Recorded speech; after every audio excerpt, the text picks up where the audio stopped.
Olá, tudo bem?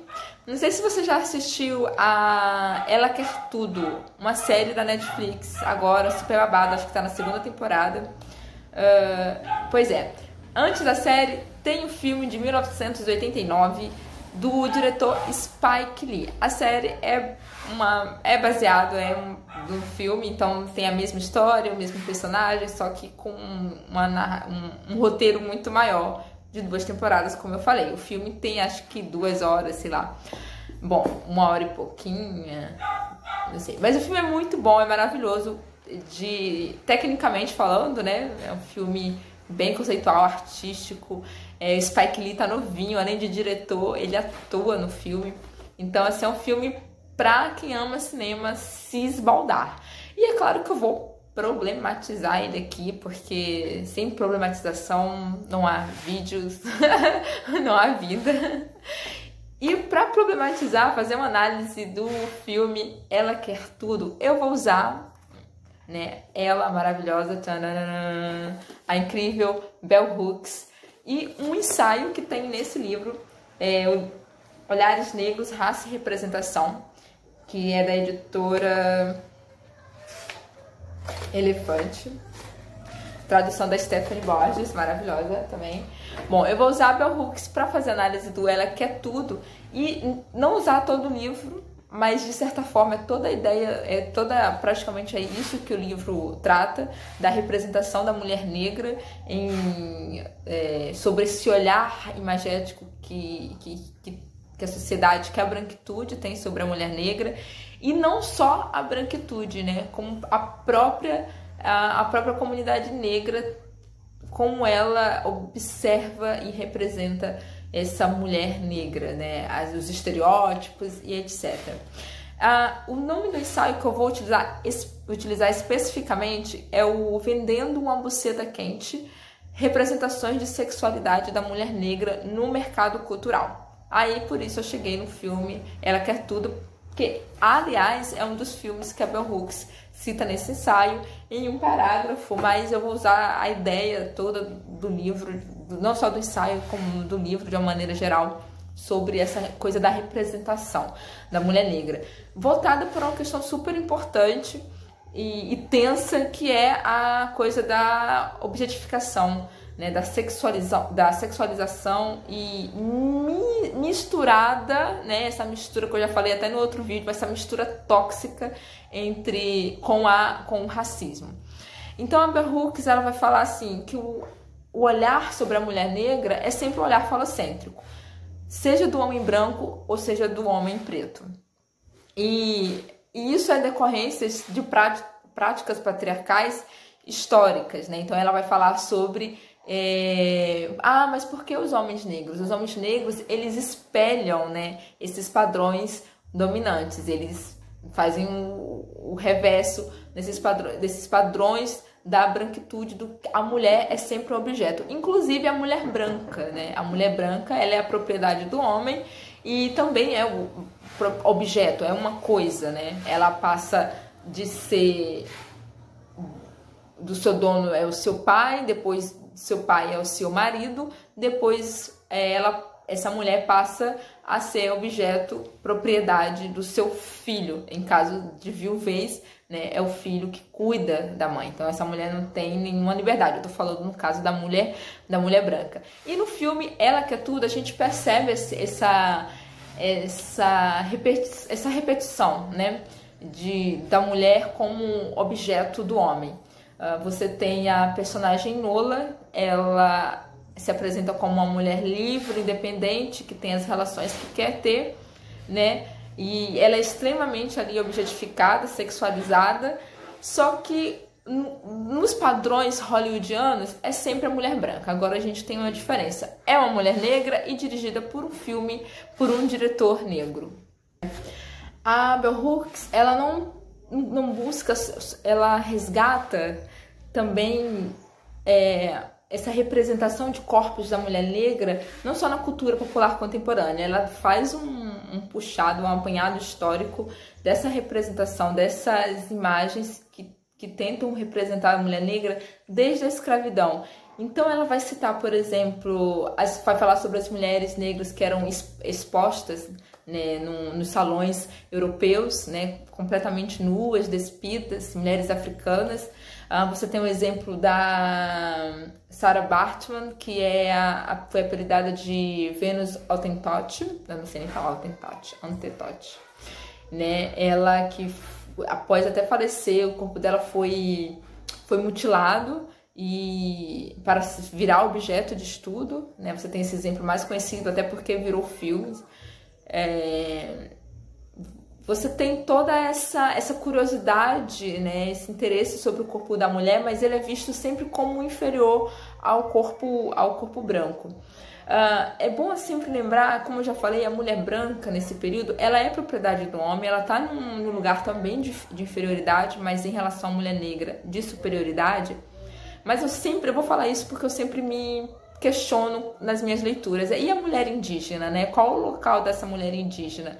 Pensando no tempo da escravidão, hoje a gente poderia dizer que é a total ausência, né, da mulher indígena, desse corpo. Mas quando se trata de representação na teledramaturgia, a gente tem ou é a não ausência, ou seja, você não tem nem atores, atrizes com fenótipo indígena, você tem erros grandões, assim, de você ter uma novela sobre o Brasil, a época do Brasil Império, a época do Brasil Colônia, que vão retratar a comunidade indígena, e você vê atores não indígenas interpretando esse papel, né? Ou então você tem uma representação que também é objetificada, né? A mulher indígena, ela é sempre a estuprada, não que isso fugisse da realidade, né, do que acontece com o corpo da mulher indígena, né? Ela é sempre esse corpo que é violentado também, né? Se não assassinado, né?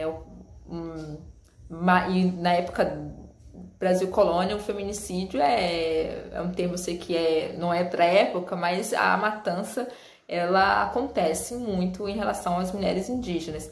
O diferencial aqui é importante, até por um conhecimento histórico a gente ter, é que a legislação para a mulher indígena e a mulher negra funcionou diferente. Porque a mulher negra ela não pôde em nenhum momento constituir família. Nem com os brancos, isso era proibido, impossível. A relação sexual sempre era uma relação forçada, né?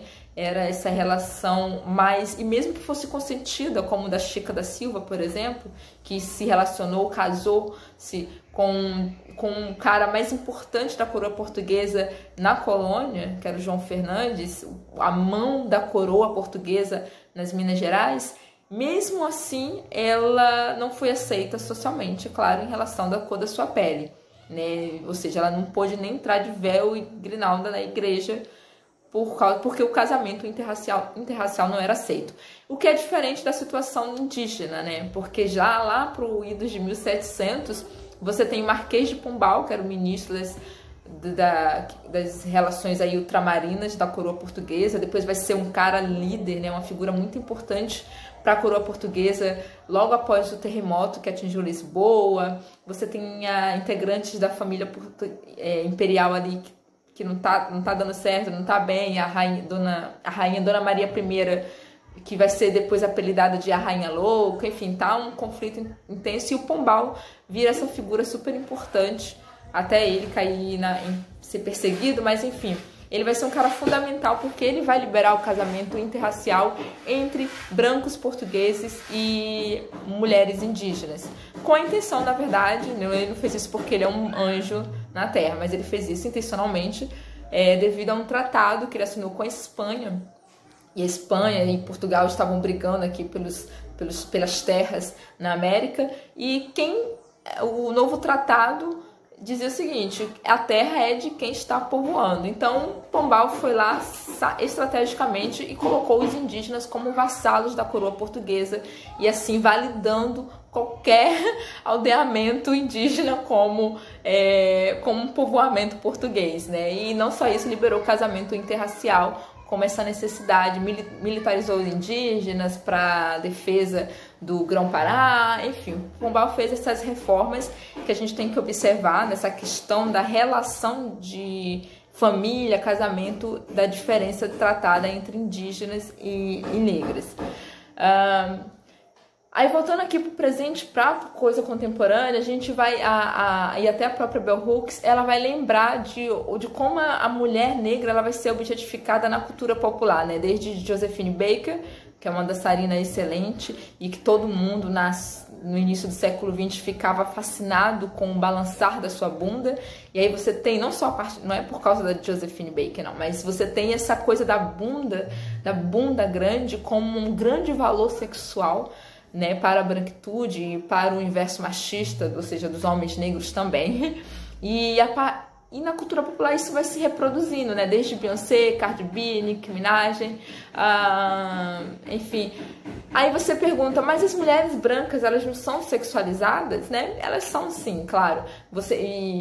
Para dar exemplos da cultura pop, né? Você tem a Britney Spears, a Christina Aguilera, né? Que são mulheres que até chegaram a revidar essa posição, buscar outras linhas, mas o mercado, a indústria, ela é muito mais poderosa, né? E conseguiram, né, deixar a elas, né, ou prejudica a carreira, ou prejudica a saúde mental, enfim, é uma coisa muito conflitante.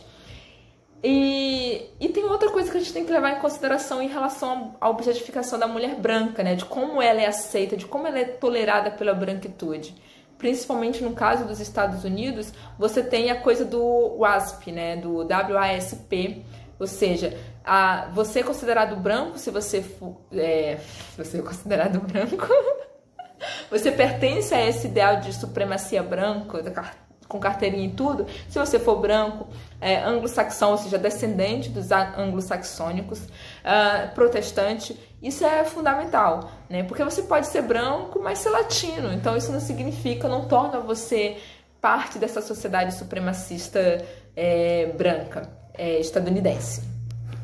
No caso da mulher negra, a gente sempre parte, além da sexualização, você tem essa mistura tóxica com o racismo. Então, uma frase que resume bem isso é: branca para casar, mulata para fuder e preta para cozinhar. Você coloca a mulher negra numa situação, quanto mais clara for a cor da pele, como a mulher que não é para casar, a mulher que é só para você fuder. E a mulher preta, ela tá sempre em um lugar ainda muito mais inferior, né, considerado inferior, porque ela não é valorizada nem para casar. Uma sociedade que o sexo, né, ordena as nossas relações também de poder, né, e de opressão, né, então tá na cozinha é um lugar inferior. O Spike Lee, como um diretor negro, ele comete um erro grandão, porque ele vai corroborar com essa ideia de culpabilizar a mulher negra por essa objetificação. Porque ele dá ali as escolhas, né? Olha só, Nola, a personagem principal. Você tem um homem romântico, você tem um narcisista, mas ele é um cara bacana, você tem o garotão, você tem até a mulher interessada em você, basta você escolher, né? Eu te dou até esse homem romântico aqui para você casar, para você ter filhos, mas a Nola decide que não, ela é uma mulher livre. A gente poderia até falar, poxa, mas a mulher é livre e tal, ela fez a escolha dela, mas o que pega justamente é como o Spike Lee vai terminar esse enredo, né? Ele vai dizer assim o seguinte, que a Nola, ela recusa esse ideal de feminilidade da família, do lar, da mulher que casa e tal. Ela é uma mulher insaciável, ela só quer sexo. Ela não consegue nem cumprir uma promessa de celibato, né? E aí que a cena que ela termina ali deitada na cama, sozinha, e que é evidente essa culpabilização, quase que não sai, culpabilização do 1 minuto para falar essa palavra, da mulher negra em relação a ela ser vista como esse objeto sexual, esse objeto de desejo dos homens, porque ela é insaciável, ela nasceu para isso, ela não se contenta com outra coisa que não seja isso.